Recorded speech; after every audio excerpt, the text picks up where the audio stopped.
Okay, let's take a look at the class. Now, the first thing you want to do is you want to go to this red shelf portal. So I'm going to go ahead and click it. Now this will come up and you'll have a view course materials link here.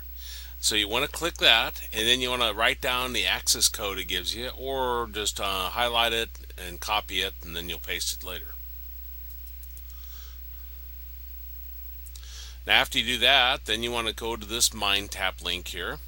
Now this, if I click it, you see there's an overview of Mind Tap here. That folder has a lot of introductory videos, data, downloads. We'll talk more about that. But that's what you want to work on this week. Here, if I click this link, assuming I don't already have it loaded, I guess I don't.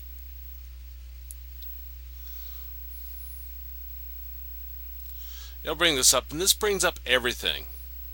Now keep in mind, you do not have to sit here and do everything. Only what I put over in Blackboard, which I'll talk more about here in a little bit. You might find in some of these units, over here in the actual MindTap software, you might have, I don't know how many there are here. Let's see, code. That's what I wanted to go into.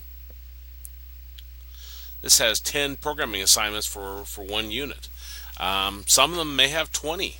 I'm not going to assign all of those, but I do want to leave them out here if you want to come over here to practice. So I didn't want to deprive you of that opportunity if you wanted. Now the videos will talk about a little bit about how to do all this, but just generally, let me talk about in Unit 2. There's a Unit 2 read. There's a preview, kind of talks about the unit learning objectives. There's a Unit 2 reading. If you click this is what brings up the ebook. So you can sit here and you could go through this and read a chapter, and that is part of the assignments. Go through and read a chapter. Now notice I click this X here, not the X in the upper right. This will close all of MindTap. Now on some of these, you'll see visualize. Visualize is animations, videos, like this one here. Looks like the software development life cycle is what this video is about.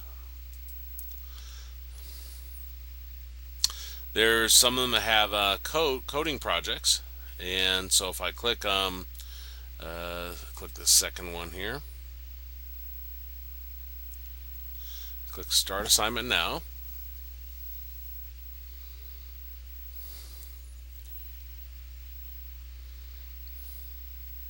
This will give you instructions here on what to do, and then you put your code over here.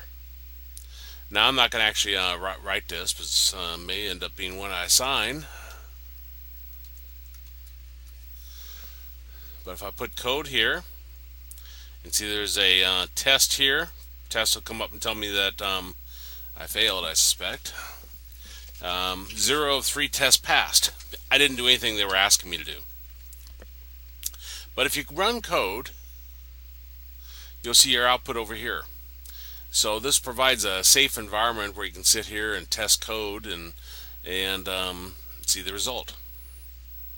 Now once you get ready, once you have all these instructions done, then you want to click this grade option here.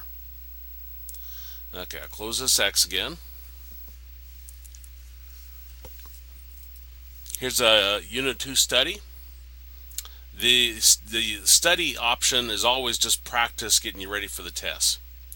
So you can go through here, and sometimes there's interactive flashcards, sometimes there's crossword puzzles.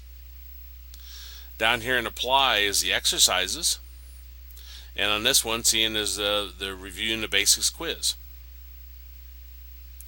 And you'll find all of these are kind of the same way. They have read, code, study, apply. Some of them have visualize options. And apply again, you see you have exercises and you have the quiz or the test. Now that's kind of an overview of MindTap. Let's go back to course content. And let's look at this first week just so we have a clear understanding of it. I'm going to click week 1. Overview will tell you what to do for that week. It says under Blackboard, course content, MindTap, overview of MindTap, watch all the videos and download data files. So this is what I pointed out to you earlier, where all those video links are and so forth. And this tells you exactly where to go. It says introduce yourself via the introductory discussion. That's right here. Install the Anaconda software. And I included the Anaconda software link here. And I say install Python 3.6. This is what the MindTap coding is based upon. And then we're going to create and upload the Hello World program. And you'll upload it right here. Okay, after you got it installed, if you come down here and you type Spider, that's probably the fastest way to find it. And I'll bring this up. And it's not always the fastest to come up, so I probably should have clicked that a few minutes ago.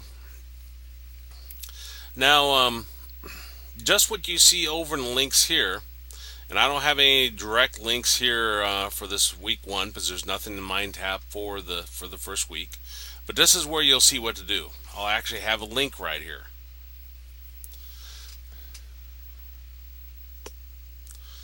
And wait till that comes up.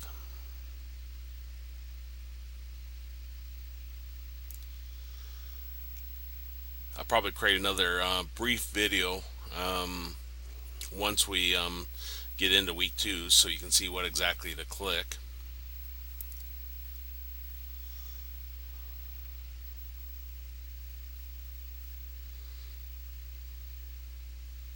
It'll eventually come up.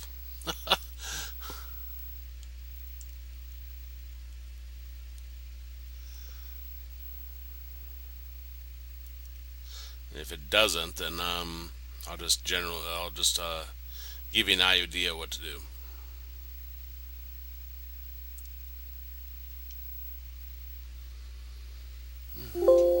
There it is. Finally. Okay. So I got a piece of code here, and I'll put a print statement. Hello world. There we go. Now if I run this, ask me to save it, and that's fine. I'll just save it there. And then over here you see the result. It says hello world. So nothing exciting. Has to be exactly what you see here. Has to be the parentheses around it. Has to be the quotes around it. If I change the print to uppercase P, you see it puts a little symbol over here. It says undefined name print. If I run this now, it gives me an error. So it is case sensitive. Now this is one file. So whatever this file is, this is what you'd upload for that first week. Now a lot of the projects we're going to actually do within MindTap, but you need to be able to write a Python program outside of that sandbox that they provide. Now, reason why I don't have very much for this first week in terms of a programming project is because each week I'm gonna offer a synchronous learning session, which means I'll get online and I'll cover the material for the coming week. I'm gonna start that next Sunday. So that'd be the 27th, and if you can attend, fantastic. I'll put a link for Zoom out there under course content, so I'll put it under here. If you can't attend, that's fine. If you can't show up, I'm going to record it in YouTube video format and put the links out there for that week. Programming is such that you just can't read about it necessarily and see it. It does help when you can see somebody actually write code for it. So that's the purpose of that, to try to give you a little bit better experience than maybe you'd receive in a programming class. Is just read the book and work on the projects. Well, good luck in the course, and if you have any questions, please let me know.